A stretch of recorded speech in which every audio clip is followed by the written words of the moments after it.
பாருங்கள், நம்ம சீரக சம்பா மட்டன் பிரியாணி செய்யறதுக்கு வந்துட்டு இந்த சின்ன குக்கரில் மட்டன் எடுத்து வச்சுருக்கோம். இதில் வந்து மஞ்சள் தூள் சேர்த்துக்கலாம். அடுத்து இந்த மட்டன் வேகிற அளவுக்கு உப்பு சேர்த்துக்கோங்க. அடுத்து நம்ம தண்ணி சேர்த்துக்கலாம்.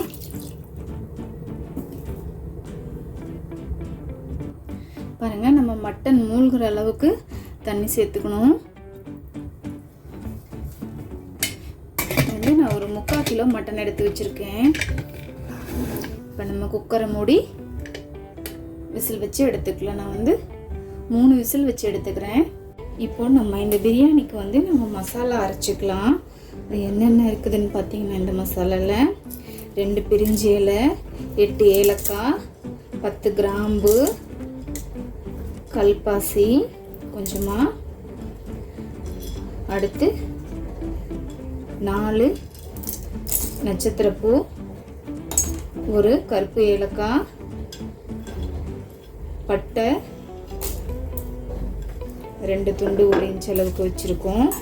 அடுத்து வந்து இது வந்து நெய்யில் வறுத்த முந்திரி பருப்பு 10லேருந்து ஒரு 12 எடுத்துக்கோங்க. அடுத்து வந்து 1/4 டீஸ்பூன் ஜாதிக்காய், இது வந்து நான் துருவி வச்சுருக்கேன். இப்போ நம்ம இந்த ஜாதிக்காவும் இந்த முந்திரி பருப்பும் சேர்த்து செய்கிறதுனால நமக்கு டேஸ்ட் வந்து ரொம்பவே நம்ம பாய் வீட்டில் செய்கிற பிரியாணி மாதிரி டேஸ்ட் ரொம்ப சூப்பராக இருக்குங்க. இதுதான் இந்த பிரியாணியோட சீக்ரெட் இன்க்ரீடியண்ட். இப்போ இதை வந்து நம்ம நல்லா பொடி பண்ணி எடுத்துக்கலாம்.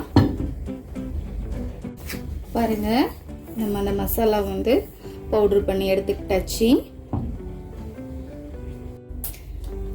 இப்போ அடுத்து வந்து நம்ம 20 சின்ன வெங்காயம், 15லேருந்து 20 எடுத்துக்கோங்க. அடுத்து பூண்டு வந்து 20 பல்லு, பச்சை மிளகாய் 4, இஞ்சி,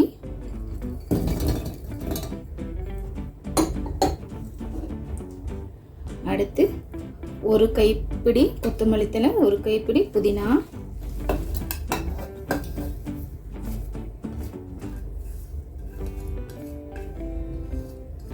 இப்போ இதை நம்ம அரைச்சி எடுத்துக்கலாம். பாருங்க, நம்ம அரைச்சி எடுத்துக்கிட்டாச்சு.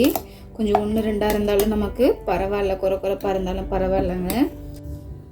பாருங்க, நம்ம மட்டனை வந்து குக்கரில் வேக வச்சுக்கிட்டாச்சு. பாருங்க, நம்ம அடுப்பில் பாத்திரத்தை வச்சுட்டு அடுத்து இதில் வந்து நம்ம கடலெண்ணெய் சேர்த்துக்கலாங்க.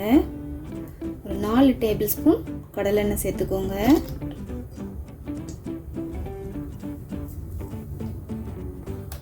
நம்ம நெய் வந்து இதில் கடைசியாக சேர்த்துக்கலாங்க. இது உங்களுக்கு நெய் வேணும் அப்படின்னா, நெய் கொஞ்சம் அதிகமாக வேணும் அப்படின்னா இந்த நேரத்தில் ஒரு 2 டேபிள் ஸ்பூன் சேர்த்துக்கோங்க இது கூடவே. அடுத்து 3 பெரிய வெங்காயம் கட் பண்ணி வச்சுருக்கோம், இதை சேர்த்துக்கலாம்.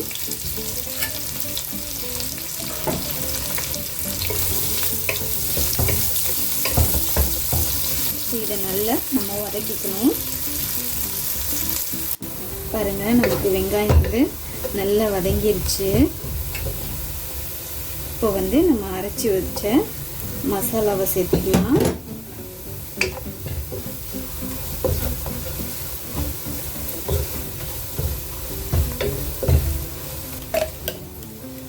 அடுத்து நம்ம அரைச்சி வச்ச வெங்காயம், புதினா, மல்லி இதெல்லாம் சேர்த்துக்கலாங்க.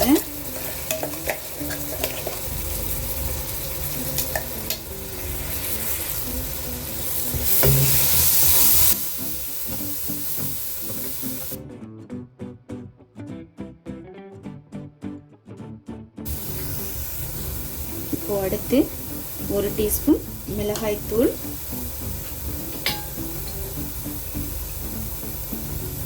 உப்பு,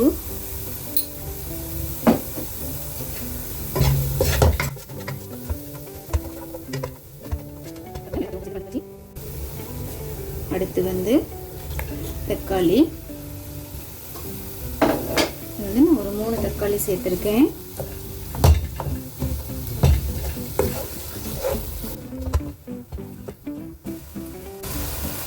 இப்போ நம்ம தயிர் சேர்த்துக்கலாங்க.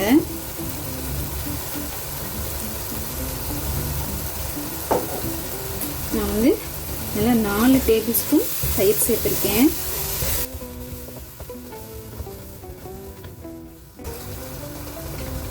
பாருங்கள், தயிர் சேர்த்து நம்ம கலந்துட்டு அடுத்து நம்ம வேக வச்ச மட்டனை சேர்த்துக்கலாம்.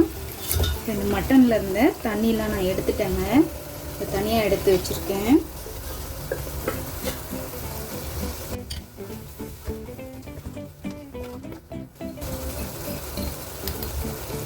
அடுத்து இன்னும் கொஞ்சம் உப்பு சேர்த்துக்கலாம்.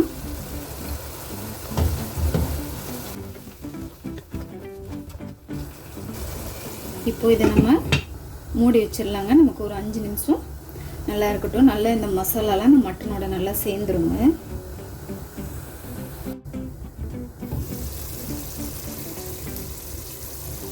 பாருங்க, ஒரு 5 நிமிஷம் ஆயிடுச்சு.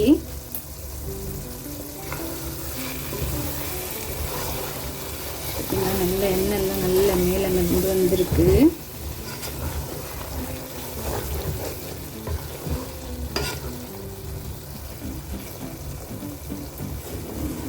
பாருங்க, இப்போ வந்து நம்ம மட்டன் வேக வச்ச தண்ணியை சேர்த்துக்கலாம்.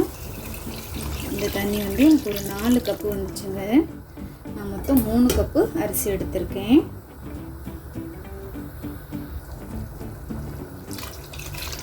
மூணு கப்பு அரிசிக்கு வந்து 6 கப்பு தண்ணி சேர்த்துக்கிறேன்.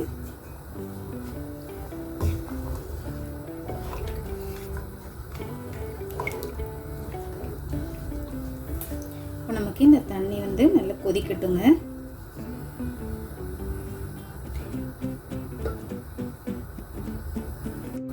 பாருங்க, தண்ணி வந்து கொதி வந்துருச்சு. இப்போ வந்துட்டு நான் 3 கப்பு சீரக சம்பா அரிசி எடுத்திருக்கேங்க. இதை வந்து நான் வந்து கழுவிட்டு 1/2 மணி நேரம் ஊற வச்ச அரிசிங்க.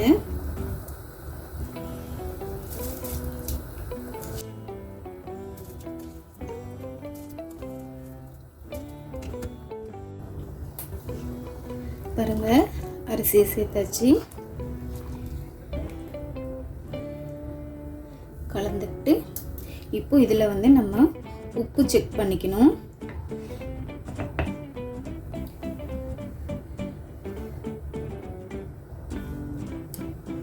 உப்பு வந்து நமக்கு கொஞ்சம் தூக்கலாக இருக்குங்க. அப்படின்னா தாங்க நமக்கு சாப்பாடு வெந்து வர்றப்ப ரொம்ப சரியாக இருக்கும். பாருங்க, உப்பு பத்தலை. நான் இப்போ கொஞ்சம் சேர்த்துக்கிறேன்.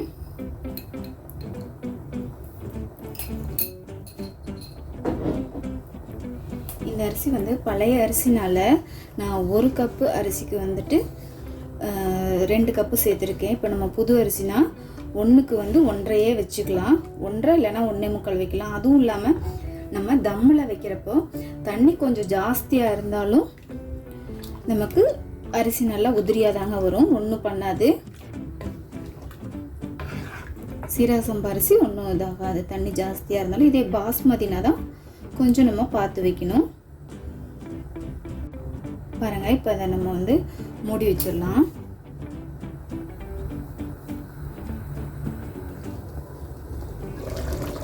பாருங்க, இப்போ நமக்கு வந்து திறந்து பார்த்துடலாங்க. 2 நிமிஷம் ஆயிடுச்சு. திறந்து பார்த்து ஒரு டைம் நம்ம கலந்துக்கணும். இது நம்ம மறுபடியும் மூடி வச்சிடலாங்க. நமக்கு இந்த சாப்பாடும் இந்த மசாலாவும் ஒரு லெவலாக வரணும். அப்படின்னா தான் தம் போட முடியும். அது வரைக்கும் இருக்கட்டும். இப்போ நம்ம திறந்து பார்த்துடலாம்.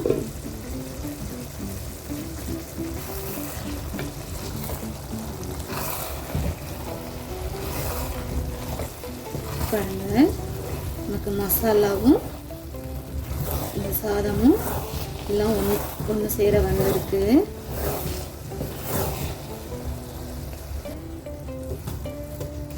பாருங்க, இப்போ வந்து இதை நம்ம தம் போட்டுடலாம்.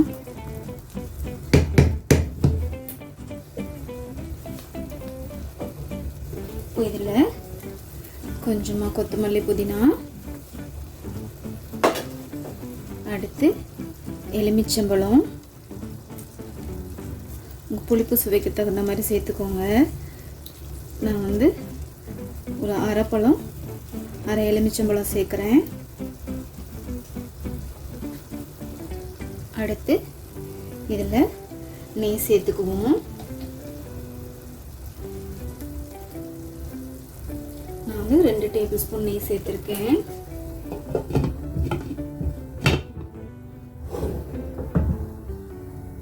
பாருங்க, நம்ம தம் போடுறதுக்கு வந்து அடுப்பில் வந்து தோசை சட்டியை வச்சாச்சு.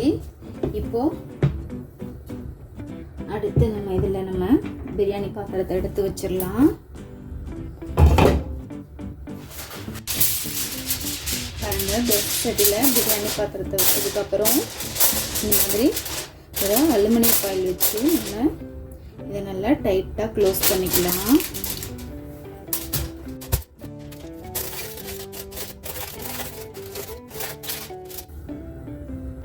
பாருங்க, அடுத்து இது மேலே நம்ம ஒரு வெயிட்டை வச்சாச்சு.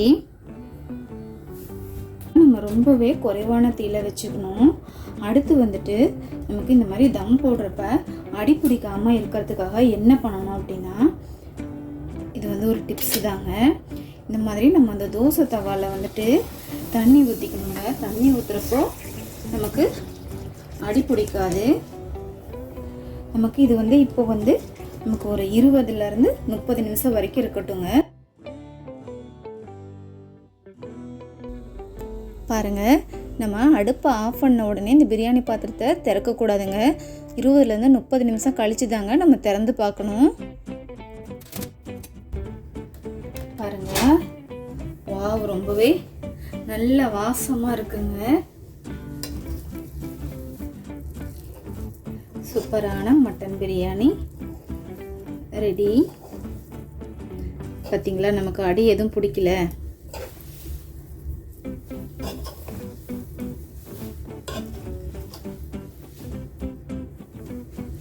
இப்போ இதை நம்ம கலந்து விட்டுக்கலாம்.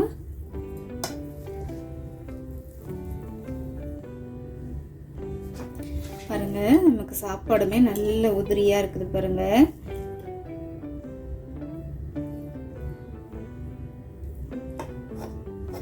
அவ்வளோதாங்க. ரொம்பவே சூப்பரான சீரக சம்பா மட்டன் பிரியாணி ரெடி.